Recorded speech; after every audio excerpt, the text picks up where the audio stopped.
Good morning, students. In today class, we are going to learn about the concept or assumptions of accounting principle. First concept is going concern concept. बेटा कुछ ना कुछ accounting principles accounting informations को use करने के लिए हम इन principles को हमें यूज़ करना पड़ता है। अगर हम इन प्रिंसिपल्स को बेटा फॉलो नहीं करेंगे तो जो हमारी अकाउंटिंग है वो ऑथेंटिक नहीं होगी, इंफॉर्मेशन रिलायबल नहीं होगी जिस पर अकाउंट्स ट्रस्ट कर सके। जो वेरियस पार्टीज़ है, बैंकर है, गवर्नमेंट है, ठीक है। बेटा आपको पता है गवर्नमेंट को हमें टैक्स पे करना पड़ता है, इन्वेस्टर्स को हमें रिटर्न इन्वेस्टमेंट के ऊपर रिटर्न पे करना पड़ता है। तो इसी तरह से हमें अपने अकाउंट्स को इस तरीके से प्रिपेयर किया जाता है ताकि वो ऑथेंटिक हो और जिस पर हम रिलायबल कर सके, रिलायबिलिटी हो सके अकाउंटिंग की, अकाउंटेबिलिटी हो सके, विश्वसनीयता पैदा कर सके अकाउंटिंग। इनके हमें अकाउंट्स को प्रिपेयर करने के लिए इस प्रिंसिपल्स को फॉलो करना पड़ता है। First one is going concern concept. According to this concept ये हमें एज्यूम करते हैं बेटा कि हमारा बिजनेस जो है ना वो लंबे समय तक रन किया जाता है। लंबे समय तक हमारा बिजनेस क्या होता है बेटा, will continue extend for a long period of time. So हमें अपने अकाउंट्स को बनाने के लिए बेटा कुछ से ऐसे एक्सपेंडिचर होते हैं हमारे अकाउंट्स में, हम सीखेंगे प्रैक्टिकल क्वेश्चंस में कि हमें उन एक्सपेंडिचर्स को राइट डाउन करने के लिए हम क्या करते हैं, लॉन्ग टर्म बेसिस पे उसको हम एक इंस्टॉलमेंट के थ्रू हम पेमेंट करते हैं। फॉर एग्ज़ाम्पल आपको पता है कि अगर हम सभी एक्सपेंडिचर को स्टार्टिंग के 1 ईयर में ही अपने अकाउंट्स में शो करेंगे बेटा, तो फर्स्ट ईयर में ही हमारे जो ना अकाउंट्स है वो लॉस शो करेंगे, जिससे हमारी जो अकाउंट की जो फाइनेंशियल पोजीशन है वो रोंग इम्प्रूव होगी। यानी कि फाइनेंशियल इंफॉर्मेशंस जो है ना वो उसके ऊपर लोग सवाल उठाएंगे और हमारे बिज़नेस में पैसा इन्वेस्ट नहीं करेंगे।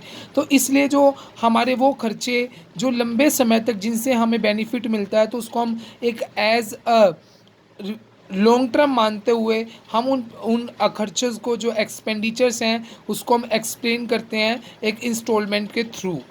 तो let's start.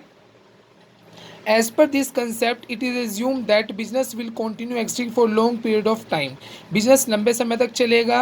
The transactions are recorded in the big books of the business on the assumption that it is continued. इसीलिए हम बिजनेस में ट्रांजेक्शन्स रिकॉर्ड करते हैं कि हमारा बिजनेस लंबे समय तक चलेगा.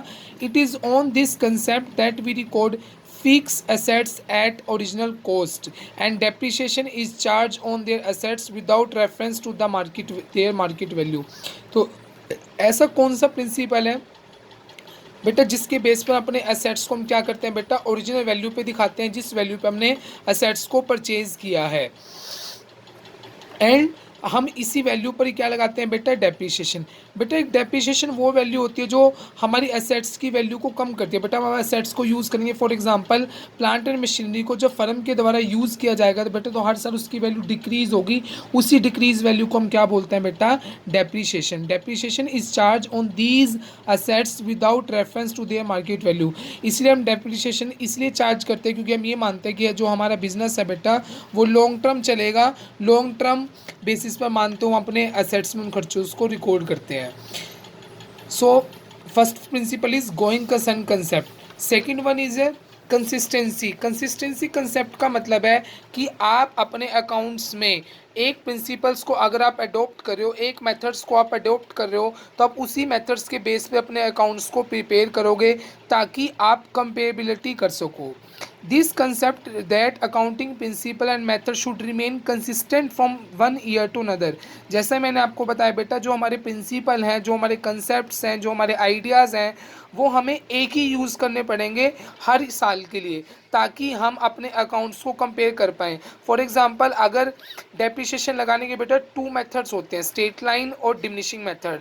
अगर हम अपने असेट्स में एक साल अगर हम स्ट्रेट लाइन से लगाते हैं, सेकेंड ईयर हम रिटर्न डाउन वैल्यू लगाते हैं, फिर से हम स्ट्रेट, तो इससे हम अच्छे से अपने अकाउंट्स को कंपेयर नहीं कर पाएंगे। How much profit we can we get from the firm, we get from the firm, हमने कितना प्रॉफिट जो हम वो प्राप्त करते हैं, कितना प्रॉफिट हमने कमाया है, क्या हमारे लॉसेस है, क्या हमारे एक्सपेंडिचर है, अगर हमारा मेथड सेम नहीं होगा। तो कंसिस्टेंसी कंसेप्ट हमको ये सिखाती है कि जो भी प्रिंसिपल, जो भी कंसेप्ट आप यूज़ करोगे उसको आप कंसिस्टेंस बेस पर आप लगातार फर्म के अंदर आप यूज़ करोगे।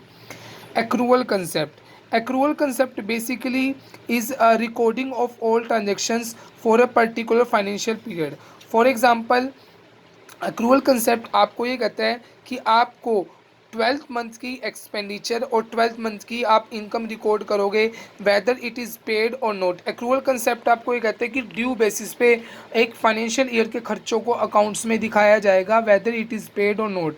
अगर उन खर्चों को हम पेमेंट करें या ना करें, उन खर्चों को हम फिर भी अपने अकाउंट्स में दिखाएंगे। तो वो एक्रूवल कंसेप्ट हमको ये सिखाता है कि वही खर्चे हमको लेने हैं बेसिकली पर्टिकुलर अकाउंटिंग पीरियड से जो हमारे खर्चेज को पे करते हैं। Fourth concept is business entity concept. Business entity concept basically business entity concept आपको ये बताता है कि जो बिजनेस है वो उसके ओनर से अलग है। According to this concept business entities is unique, separate and distinct from its owner, creditor, manager, or others. In other words, the owner of a business is always considered as distinct and separate from the business he owns. बेटा जो वो business चलाता है उस business से और वो उस ओनर के बीच में जो रिलेशनशिप है बेटा वो क्या माना जाएगा, सेपरेट लीगल एंटिटी। उन दोनों के बीच में अलग अलग रिलेशन है, दोनों एक नहीं है। बिजनेसमैन जो बेटा उस बिजनेस का ओनर जरूर है, परंतु उनके बीच में जो अकाउंटिंग प्रिंसिपल से जो रिलेशनशिप बनाया गया है वो क्या बनाया गया, अलग। इसी तरह से जो प्रोप्राइटर है, जो ओनर है, वो क्या कहलाता है, फर्म का creditor of the business too invested capital by him in the जो बेटा जो उसने कैपिटल लगाई है बेटा वो भी बिजनेस के लिए लाइबिलिटी का ही एक पार्ट होता है। से फिफ्थ है money measure concept.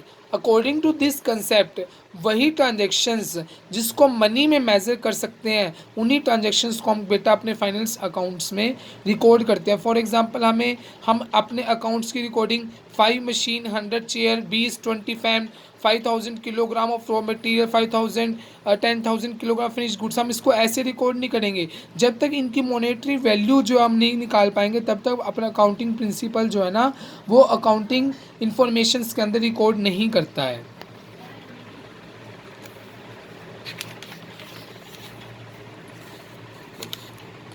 Next principle is that accounting period concept. बेटा according to this concept account जो है बेटा एक पर्टिकुलर पीरियड के लिए हम प्रिपेयर करते हैं और this period is called accounting period which is start from on 1st April and ending on 31st March in the calendar calendar year as accounting period. इसी को बेटा हम फाइनेंशियल ईयर कहते हैं। इसी बेसिस पर अपने अकाउंट्स को हम प्रिपेयर करते हैं। सेकेंड है cost concept and historical cost concept.